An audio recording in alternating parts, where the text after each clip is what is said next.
So hello everybody, I am Rahil and you are watching SR legal edge. So आज से हम Indian evidence act को discuss करेंगे। तो चैप्टर 1 आज की वीडियो में डिस्कस करेंगे। इंडियन एविडेंस एक्ट के बारे में सबसे ज़्यादा कुछ इंपॉर्टेंट क्वेश्चंस हैं जो प्रीलिमिनरी में पूछे जाते हैं। जैसे सबसे पहले कि इंडियन एविडेंस एक्ट कब बना, तो ये 15 मार्च 1872 में इनेक्ट हुआ था। कब फोर्स में आया, तो 1 सितंबर 1872 में ये फोर्स में आया। और ये हमारा जो इंडियन एविडेंस एक्ट है ये किसने लिखा था, ये सर जेम्स स्टेफन्स ने लिखा था। ये कुछ इंपॉर्टेंट क्वेश्चंस हैं जो मैक्सिमम प्रीलिमिनरी में पूछे जाते हैं। अब ये जो हमारा चैप्टर 1 है इसमें शॉर्ट टाइटल, एक्सटेंट, कमेंसमेंट और इंटरप्रिटेशन क्लॉज है। तो शॉर्ट टाइटल, एक्सटेंट और कमेंसमेंट में, शॉर्ट टाइटल में तो ये हमारा इंडियन एविडेंस एक्ट 1872 इसे कहा जाता है। एक्सटेंट में ये होल ऑफ द इंडिया पर लागू होता है।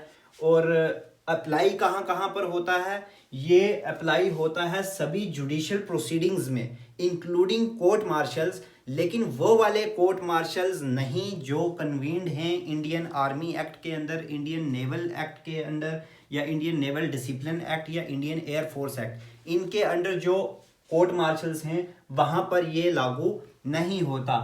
और ये एफिडेविट्स पर भी लागू नहीं होता। जो हमारा इंडियन एविडेंस एक्ट है वो एफिडेविट्स पर लागू नहीं होता जो प्रेजेंट किए जाते हैं कोर्ट में या किसी ऑफिसर में, किसी भी जुडिशियल प्रोसीडिंग में। और ये जो हमारा इंडियन एविडेंस एक्ट है ये आर्बिट्रेटर के पास जो प्रोसीडिंग चल रही होती है, आर्बिट्रेटर के पास जो प्रोसीडिंग है वहां पर भी ये लागू नहीं होता। ठीक है। सेक्शन 2 इसकी रिपील्ड है। सेक्शन 3 जो इंटरप्रिटेशन क्लॉज है उसमें सबसे पहले कोर्ट की डेफिनेशन दी है कि कोर्ट का मतलब हो गया कोई भी जज या मैजिस्ट्रेट एक्सेप्ट आर्बिट्रेटर्स। देखो आर्बिट्रेटर्स को यहां पर से भी बाहर कर दिया है, मतलब कि आर्बिट्रेटर जो है वो कोर्ट की डेफिनेशन में आता ही नहीं है। और हालांकि वो जो आर्बिट्रेटर है वो एविडेंस लेने के लिए उसे अलो किया गया है, he is authorized to take the evidence, but वो कोर्ट की डेफिनेशन में बिल्कुल भी नहीं आएगा। उसके बाद हमें फैक्ट क्या है, फैक्ट का मतलब हो गया कोई भी चीज को, anything, any state of thing जो परसीव की जा सकती है हमारे सेंसेस से। जैसे फॉर एग्जांपल ये वाइट बोर्ड है, ये फैक्ट है। ये मेरे हाथ में मार्कर है, ये फैक्ट है। ये कैमरा है, ये फैक्ट है, सॉरी। और कोई भी anything, any state of thing जो हम अपने सेंसेस से महसूस कर सकते हैं उसे फैक्ट की डेफिनेशन में डाला गया है। उसके बाद आ गया रेलिवेंट। रेलिवेंट हो गया जो हमारा सेक्शन 5 से लेकर के 55 तक किसी भी डेफिनेशन में वो आएगा तो वो रेलिवेंट है। रेलिवेंट हो गया जो हम रेलिवेंसी है, किसी दूसरे फैक्ट के साथ कनेक्शन, उस चीज को रेलिवेंट कहा गया है। देन हमारा आ जाता है fact in issue. Fact in issue वो चीज है जो वाकई में इशू में है, जो वाकई में डिस्प्यूट में है। मतलब कोई भी फैक्ट खुद से या किसी दूसरे फैक्ट के साथ कनेक्ट करके किसी चीज का होना या ना होना, इस चीज को प्रूव करे, तो एजर्ट करे या डिनाई करे, वो चीज फैक्ट इन इशू होता है। इसके एक्सप्लेनेशन में बताया गया है कि जो हमारा सिविल प्रोसीजर है, सिविल प्रोसीजर के अंदर जब जज साहब फ्रेमिंग ऑफ इशू करते हैं, जब वो रिकॉर्ड किया जाता है, तो कोई भी ऐसा फैक्ट जहां पर एक पार्टी एजर्ट करती है और दूसरी पार्टी डिनाई करती है, जैसे कोई भी डिस्प्यूट है, एक पार्टी कहेगी जी ये प्रॉपर्टी मेरी है, दूसरी पार्टी कहेगी नहीं ये प्रॉपर्टी इसकी नहीं, ये प्रॉपर्टी मेरी है। मतलब एक ने एजर्ट किया, एक ने डिनाई किया, वो चीज फैक्ट इन इशू है। मींस कि जो एक्चुअल डिस्प्यूट है बोथ पार्टीज के बीच में, वो चीज फैक्ट इन इशू है। देन इसकी इलिस्ट्रेशंस में कुछ बताया है कि जैसे फॉर एग्जांपल ए ने बी का मर्डर किया, ठीक है, एक ने बी का जो मर्डर किया उसका जो ट्रायल चल रहा है, अब उस ट्रायल में क्या क्या चीजें फैक्ट इन इशू होंगी। पहली बात, क्या ए ने ही बी का मर्डर किया, मतलब फर्स्ट डिस्प्यूट यही है ना कि क्या ए ने ही मारा है, ये चीज फैक्ट इन इशू है। देन क्या ए ने जब बी को मारा तो क्या उसकी इंटेंशन थी उसको मारने की, ये चीज फैक्ट इन इशू है। देन जब ए ने बी को मारा तो क्या बी ने उसको ग्रेव एंड सडन प्रोवोकेशन दिया था जिसकी वजह से उसने उसकी डेथ कॉज की, ये फैक्ट इन इशू है। एंड जब ए ने हिट किया बी को, क्या वो उस टाइम पर अनसाउंड माइंड का था? ये चीज़ें जो होती हैं ये इनको फैक्ट इन इशू की डेफिनेशन में डाला गया है। देन हमारे पास आ गया डॉक्यूमेंट।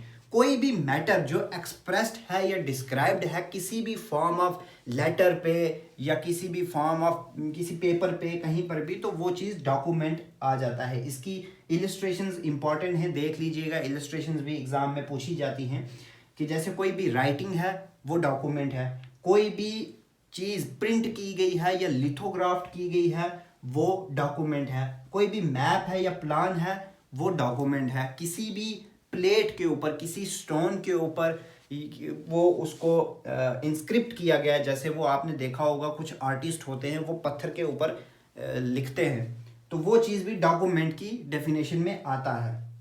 देन हमारे पास प्रूव्ड, डिसप्रूव्ड और नॉट प्रूव्ड, ये तीन चीज़ें हैं।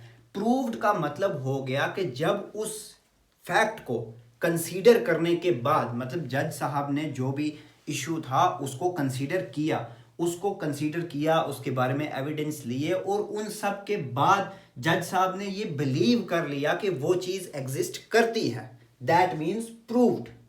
और अगर उसको कंसीडर करके उसकी एविडेंस लेने के बाद जज साहब इस नतीजे पर पहुंचे हैं कि ये चीज़ एग्जिस्ट नहीं करती, तो उसका मतलब हो गया डिसप्रूव्ड। और नॉट प्रूव्ड जो ना तो प्रूव्ड है ना ही डिसप्रूव्ड है, अभी उसको कंसीडर ही नहीं किया है, वो चीज़ आ जाती है नॉट प्रूव्ड में। देन हमारे पास इस चैप्टर में लास्ट जो तीन चीज़ें हैं वो है मे presume, shell presume and conclusive proof. May presume वो प्रिजम्पशन है जहां पर कोर्ट के पास डिस्क्रिशन है कि वो चाहे तो प्रिज्यूम करे या चाहे तो प्रिज्यूम ना करे। यहां पर कोर्ट के पास डिस्क्रिशन है, court has the discretion to presume, मतलब कोई भी फैक्ट अगर आप दे रहे हो तो कोर्ट हो सकता है उसको माने, हो सकता है उसको ना माने। ये चीज़ मे प्रिजम्पशन है। हमारे इंडियन एविडेंस एक्ट में सेक्शन 86 से लेकर के सेक्शन 90A तक इसके प्रोविजंस दिए गए हैं, ये इसके साथ रिलेट करके पढ़िएगा। देन शैल प्रिजम्पशन, शैल प्रिजम्पशन में ये है कि जहां पर किसी प्रोविजन में शैल प्रिजम्पशन लिखा होगा, शैल प्रिज्यूम लिखा होगा, वहां पर कोर्ट के पास डिस्क्रिशन नहीं है, वहां पर कोर्ट को मानना ही मानना है। इसके जो प्रोविजंस हैं वो हमारे इंडियन एविडेंस एक्ट में सेक्शन 79 से 85A और 89 तक है। यहाँ पर मैंने कह दिया था 86 से 90A, बट यहाँ पर 89 मिसिंग है, जो 89 शैल प्रिजम्पशन में आता है, ठीक है। देन हमारे पास आ जाता है conclusive proof.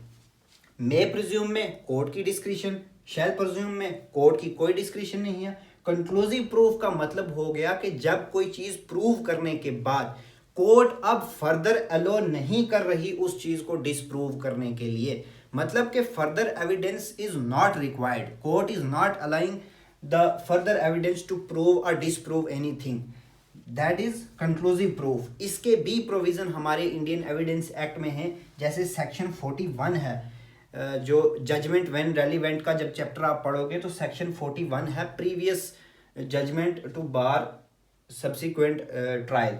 Section 112 birth during